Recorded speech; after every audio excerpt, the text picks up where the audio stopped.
identity and purpose, I think, are so often overlooked.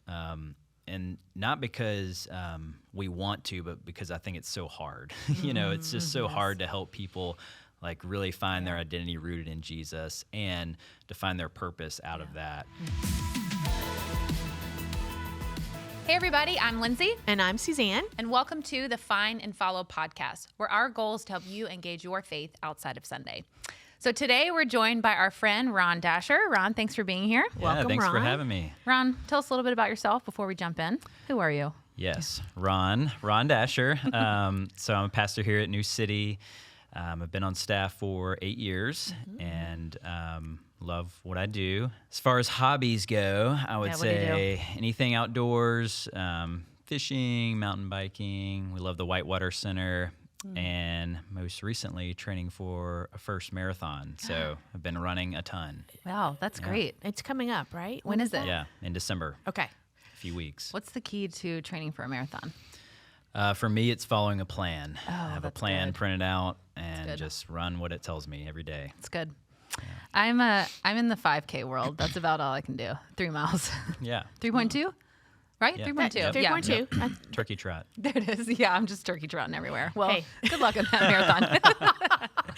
Well, thanks, Ron, for being here. Yeah, thanks for having me. So today we're going to take a break from the Roman series, and we're going to have a conversation centered around discipleship and on what it means to guide someone in their faith journey. So we're all on a journey in our faith. And one of the most important tools in our journey are people to walk with us. And so we're going to have a conversation today with Ron about that very thing, how to be a guide with someone on their faith journey. So, Ron, what does it mean to be a guide for someone in their faith journey, and why is this so important? Yeah, so, we'll start with the word guide, which I think is a unique one. It's not something you hear people say every day, like, hey, I'm a guide for someone. But the most common, church terminology is a disciple making disciple. So if we back up to, the Great Commission, Matthew 28, what does Jesus tell us to do? Final command, go and make disciples. And so a lot of times we're like, well, what does that look like? And so we kind of land on this word guide because I think it really embodies well what a disciple making discipleship type relationship should look like. And so, for me, as I think about a guide, I mentioned the Whitewater Center. So, my son Grady, he loves the rafting there. So in the raft, you're in a raft with 6 other people, and then you have a guide at the back. And the guide is telling you kind of what to do, when to paddle forward, when to pedal back, when to get down in the kayak or in the raft, but they're with you the whole time. And they're not on the shore, and they're not at the end kind of yelling instruction or telling you what you're doing wrong, but they're literally with you in the journey. And so, as I think about our faith journey and our discipleship journey, I mean, that's what we should be to one another, and I think so often people are like, oh, you're a pastor, or you've been a believer a long time, like you've kind of arrived, or you're at the finish line, and we're here saying no, we haven't arrived, we're on the journey with you, Right? And we're just maybe giving instruction or saying, hey, I've been through this before, but the reality is we're just walking right alongside you. I love the illustration of the guide and the rafting because they have been through training, right? It's like they're more experienced. They've been through training. And would you say a guide is somebody maybe that's like a few years older, or someone that's kind of has more wisdom or experience in a certain area? Yeah, I think so. Could be, yeah, right? for sure. Yeah. And I think, like a that. lot of times the pressure is like, hey, I've got to know everything before I can do this. That's good. And that's the pressure we put on ourselves. Like, I've got to have all the answers, or I've got to, have a degree or this or that. And it actually paralyzes us from moving forward with people. And the reality is, you don't have to have all the answers. You just need to lean in and be there for someone in a loving way. That's great. The guide is present on the whole journey. I love it. That's right. You're not, they don't get out of the boat and send you on. They're with Yep. you. And Yep. that whole idea is really important, I think, because it's not about what I know then, it's about being with you and being with one another. Yeah, and that's what we all long for, right? Is to have people in our lives that we know, Absolutely. that we trust, that are walking alongside us. And what a beautiful gift that is to be that for someone else. Good. Why are you passionate about this? Yeah, so I mean, I'll say because of some guides, Yeah. in my life, I'm where I am today in a lot of ways. There was a guy named Ben who was on staff for Campus Outreach when I was in college, and not to go fully into my story, but grew up in a Christian home. But really in college, through this discipleship relationship, really began to understand what does it look like to walk with Jesus day in and day out. And Ben initiated that relationship. Like he came to my freshman dorm, invited me over and over again to meetings. They were having Tuesday night, and eventually I went to one, and then got into a group of a couple guys that Ben led for the next 3 years. And, just to have someone invest in you like that in an intentional way. And he saw something in me, honestly, that, that I didn't see in myself in terms of leadership potential. And so because of that, I ended up switching majors and went to seminary and, really wanted to dedicate my life to this type of work, seeing people, be discipled in this way and grow in their faith. I love that. Suzanne, do you have an example of a guide? There's several that have been in my life. One that comes to mind is when I was actually in seminary already, and she really helped me see the miracles of God in our everyday life. Carol just walked me through seeing God, like praying for the everyday needs, like anything that was like even simple things. Like she was prepping for her daughter's wedding, and she was like, God helped us find, like we found what we needed in our budget. And I was like, that doesn't seem very spiritual to me. But then when I sat with it, like sitting with her, I understood that she saw God in a way that I didn't. And she taught me how to see and know God in a way that was just very real in my everyday life. And it changed the way I walk through the day. Yeah, that's good. So, yeah. What about you?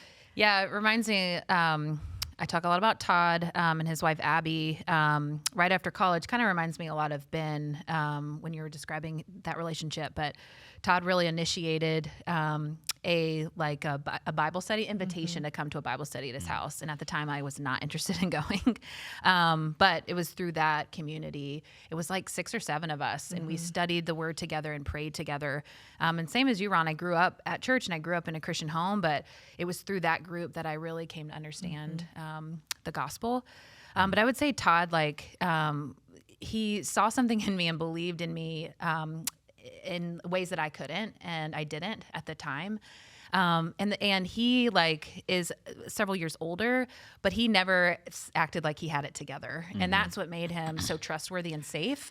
And so that's what I appreciate. It's like, and he allowed me to ask questions and kind of sit in whether it was doubt or mystery and kind of wrestle with things. And he would, ask questions too and kind of guide it. But I never was like, okay, Todd has the answer. It was, he never created that kind of presence. Well, I think what we're all three describing is someone that was just with us and just very shared much so. their journey where they were and encouraged us and would speak into like, hey, I see this in you. I see God in you. I see him, you have this gift. Because it took somebody else seeing it in us to help us step out and step forward. But it wasn't what they knew. It was how they lived. That's good. Yeah. And creating a safe space, Yes. which I feel like is so important, building that trust and going like, hey, this is someone I can actually be real with as opposed to have to be guarded, or I'm not sure if they're going to share this with someone else. I mean, and that's a huge component, to that relationship is that there is trust there. You are creating a safe environment for someone to be honest and real with you. Yeah, that's really good. I also love that, this is the answer to your question of why you're so passionate about it.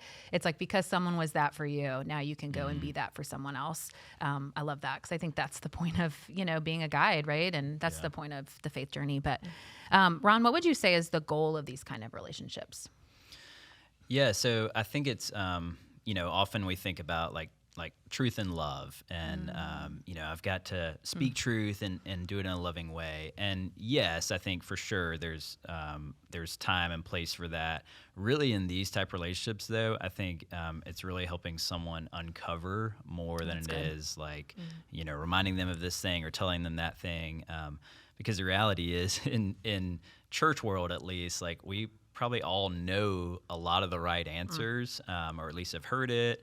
But our tendency is so much so to fix other people. Like, hey, you should do that, or you should pray this, or you should take that step. And the reality is, you're just kind of giving a solution to a problem they aren't really even sure they have or why they have it. So instead of saying like go and do, asking questions to really help them uncover why do I feel this way, or why is this happening over and over again, or what is this emotion that I keep feeling? So almost helping them peel back the layers in a way that's just helping them discover more of themselves, as opposed to, just saying, hey, go and do. And then there's an opportunity, of course, for truth and some of these things to really infiltrate their heart in a new way that otherwise they wouldn't be able to. I love that word, uncover. Yeah, that's really cool. Because it's like, I mean, what you're saying, just digging deep into like, hey, what's there? And let's name some things maybe that you haven't named before, and let me be a safe place for that. But I love that word, uncover. Yeah. And I think there's a lot that goes in that. There's a level of trust that comes because you have a relationship as the guy. Like there's a relationship there. There's trust there. There's authenticity that you don't have to be something that you're not. So just be who you are in the moment, and let's unpack that. That speaks to me as a fixer, as a problem solver. Well, and as a guy, I think that's our first step is always to like, hey, we're going to fix this thing. That's good. We're going to fix the problem. And the reality is, we'll talk about this in a little bit, but the quote of people aren't problems to be solved, but they're holy mysteries to be uncovered. Has so shaped the way I've thought about this, because oftentimes I'm like, you've got a problem, I've got a solution, or scripture tells me a solution. Like, I'm going to help you fix it. And the reality is, like, most of the time people are like, I don't even know like why I'm thinking this way or why I'm feeling this. Can you just help me even, tie this thread back to my own story, or, something deep in my heart that's a belief or a lie that I potentially believe that I didn't even know I was believing, So good. Sometimes we just need somebody to like help us see differently. Right. Yeah, that's good. All right, well, let's talk through the how. Like, how do we become a guide? Ron, can you walk us through some steps we can take to begin to guide somebody? Yeah, so I've kind of broken it down as I think about it into really three, phases. So the first is initiate, the second is invite, and the third is investigate. Okay. Yeah, that's good. Okay, I would love to let's dive into each one of these and take a look at them. So first, initiate. Like, what does it look like to initiate with somebody? How do we do this? Yeah, so I think this is probably the easiest, in a lot of ways, because it looks a lot like friendship, of like, hey, that's good. let's grab coffee, let's grab lunch. It's also a little bit like, I joke about this because I do this all the time in my role, on staff at a church. I'm always, hey, let's grab coffee, lunch, sending emails, invites.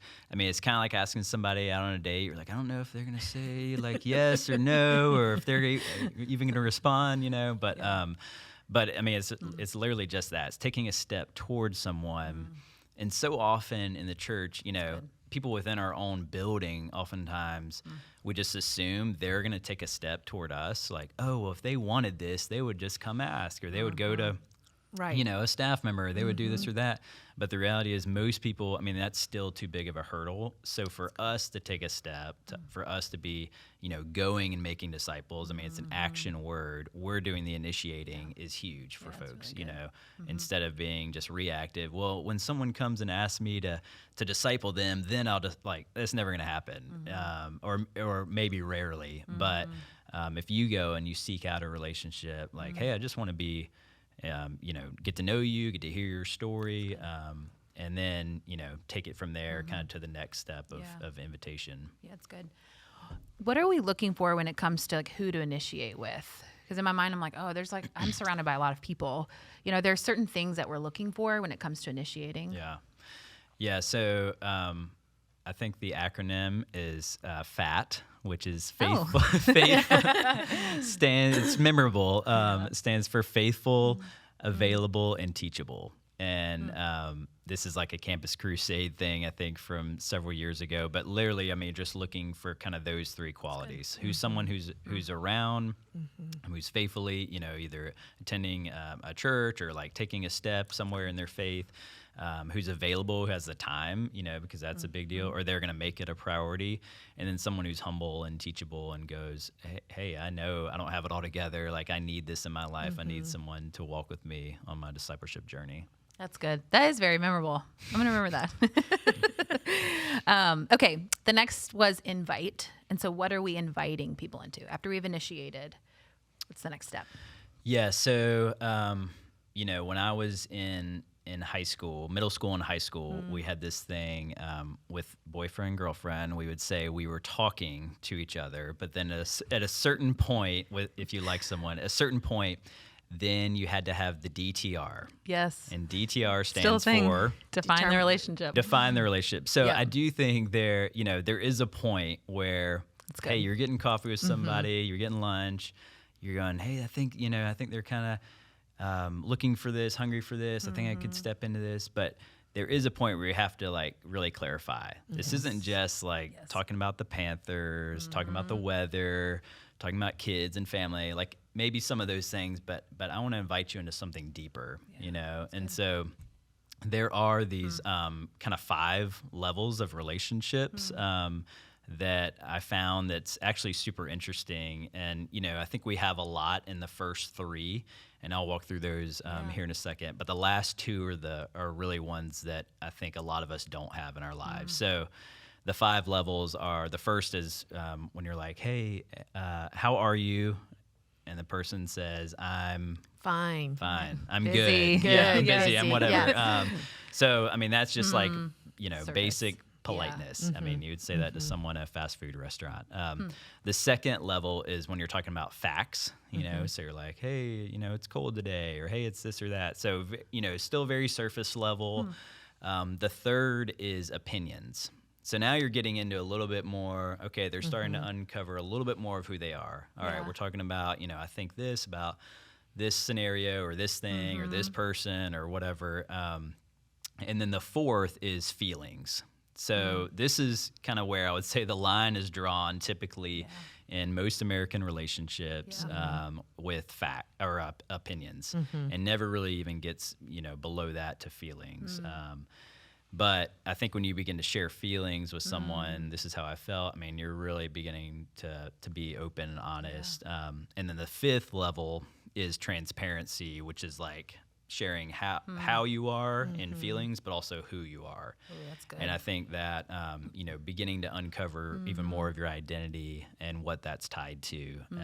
And so, just as we think about inviting people deeper into conversation, and if you're looking for it, you can kind of go, okay, like they're sharing more of their opinions. And then at a certain point though, you have to kind of go, all right, I'm going to ask you, how did that make you feel? Or what did that feel like? Or what emotion, And so, and that's a hard thing, but that's something that really takes it a step further. And so us as the guide, we can initiate those kind of questions to move it to like a 4 and a 5. Yeah. Oh, that's great. Yeah, that's really cool. I haven't heard that. That's really interesting. I like the 5. And we kind of camp out typically in 1, 2, 3. Yeah. I'm thinking interesting. about the Wow. conversations that I have like that. on a daily basis, and I'm going, okay, a lot of times I'm in those top 3. It takes a minute to get to say, how are you feeling? Like, how did you feel about today? Yeah. How did you encounter, And in American culture, I mean, it's all about the individual, right? Like, I mean, that we pride ourselves on like an individualistic society, but the research shows that 40% of Americans have 0 to 1 confidants, people that they really know and trust and that know them. And I mean, that's a staggering statistic when you think about just the need that we have for community, the way God created us, but then also how little access we have to it and how little, we seek it out. Yeah. say that stat one more time. 40% of adults have 0 to 1 confidants. Gosh. That's crazy. That's Yeah. sad. Yeah. So, I mean, Yeah. and I think post-COVID, Yeah. and we could Okay. talk about this Absolutely. for a lot longer, but Yeah. post-COVID, you really have seen those numbers drop of like true, genuine relationships and the rise of social media and all these things that are kind of false senses of community Yeah. when, all you really want is someone to sit across the table from you and be real and listen to your story and share a little bit of theirs. Yeah, Right. that's really good. All right, so the last step after invite, so we have initiate, invite, and then we have investigate. So what view should we have of people as we walk with them? What's investigate? Yeah, so investigate, I think, is kind of keying off that, that people are holy mysteries. So with a mystery, I mean, what do?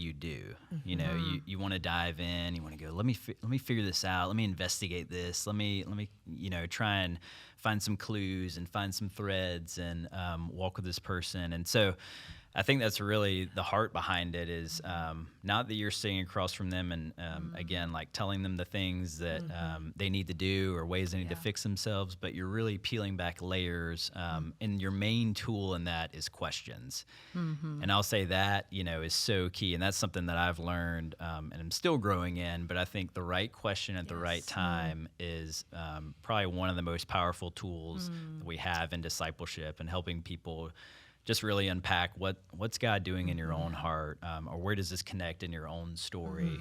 What does this thread tie back to? Yeah, that's good. Yeah, can we camp out on questions for a little bit? Like, how do we use questions as a tool, and like, what does that look like when it comes to being a guide? Yeah, I mean, I think the most generous posture that we can have, I guess let me back up. Like if I think about sitting across from someone, so often in relationships, we kind of show up as a consumer. Yeah. And that's kind of a harsh way of putting it, but that's reality is like, hey, I'm sitting across from you. I either need, in some ways like a network, or I need you to do this for me or that for me, or I need you to affirm something in me. I need you to name something that I need to hear so that I can feel better about myself, or whatever. Yeah. So we're constantly consuming relationships. I think on the flip side of that, if we sit across from someone in a generous and loving posture, the most loving thing we can do is not have any needs ourselves, but show up in a way that we're like, I'm really here for you. And I want to help you unpack more of your story. And I want to help you, learn what God's doing in your own life. And so really, questions are the ways that we do that. And, it starts kind of with some simple or easy or, kind of surface questions, but then begins to really dive deeper into, what's really going on, or tell me more about that, or how does that make you feel? Questions that we just aren't used to hearing or being asked. And I mean, to have someone sit across from you for an hour, truly listen, not pull out their phone or check their watch or whatever, but, practice asking great questions, being curious, active listening, all those things, I mean, is one of the best gifts that I think a person can receive, honestly, because you're going, man, you gave an hour of your time in a way that really helped me grow, and you didn't need anything from me. Like, what a gift. Yeah, it's truly a gift that when we give that to people. Yeah, I worked with teenagers for a really long time, and I think to be in a relationship with a student, you had to learn how to ask questions, because a lot of the times a middle schooler or high schooler is not going to offer information to you, or they don't even really know. I mean, to your whole point, they don't even really know what they're feeling or thinking. Absolutely. And so I really learned that question asking is like the art of ministry. It's like learning how to ask great questions was really the way to gain trust, and with a teenager, but also with an adult. But I think that is a skill that I really learned just being around teenagers. Yeah. And I like what you're saying. It like really goes hand to hand with listening. It's like, are you present? Are you like really tuned into what the person across from you is saying? Or are you thinking about something else, and are you actively listening? Because there you can ask questions out of that. So yeah, people have to know that you care before they care what you know. Absolutely. That's good. That's not original to me. Yeah. It's stolen from somewhere else. But I think that's we'll give so you credit. Key. That's good. And then just thanking people for sharing, for being honest. That's good. Like, I mean, there's a lot in there of kind of like practical how-tos, but I think at a certain point, also sharing a little bit of your story and being vulnerable in a way that they're like, well, am I like, really being interrogated here or investigated? Like, no, it is a conversation, but you're not making it about you. And I think just coming in with that posture of like, really good. I'm going to be vulnerable. I'm going to share some ways, maybe what you shared impacted me or helped me grow, vice versa, or how that relates to my story. But I'm not taking that and going, well, here, let me one up that, or let me tell you, a 15-minute story about my own life. But there's something to be said about our transparency, and if we're willing to be transparent, it helps. When you ask the question, it gives people, it shows them that you actually care when you ask, because you're willing to say, hey, I experienced something similar, or how did that make you feel? Like those questions and that conversation really can build the trust. Yeah. Ron, can you give us, are you going to say something? No, go ahead. Okay, yeah. Can you give us an example of a good question to ask? Maybe a bad one?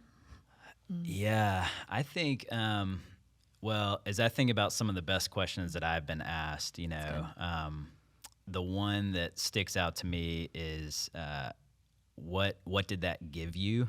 Which I think as you're talking about things or like, hey, I really want this job promotion, or I really, need this thing or this next season of life.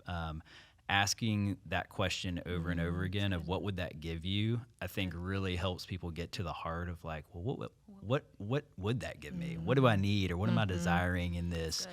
And then on the flip side, I think, what would that cost you? Is another really good question to help, just kind of drive deeper into the heart of the matter. Because oftentimes people don't think about those things. They're just going, well, I don't even know. Like, I haven't sat down and thought about it.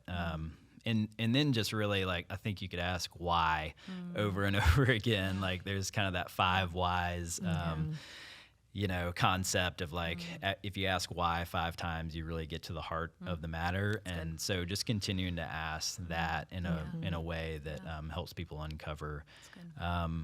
As for the bad question, I don't know that. Is there such a thing? I don't know. I think it's I think as long as your posture is like, hey, I want to make it about you and about your story, I don't think there is a bad question, really. Yeah, that's good. Well, Ron, what would you say to someone that feels intimidated by the idea of being a guide?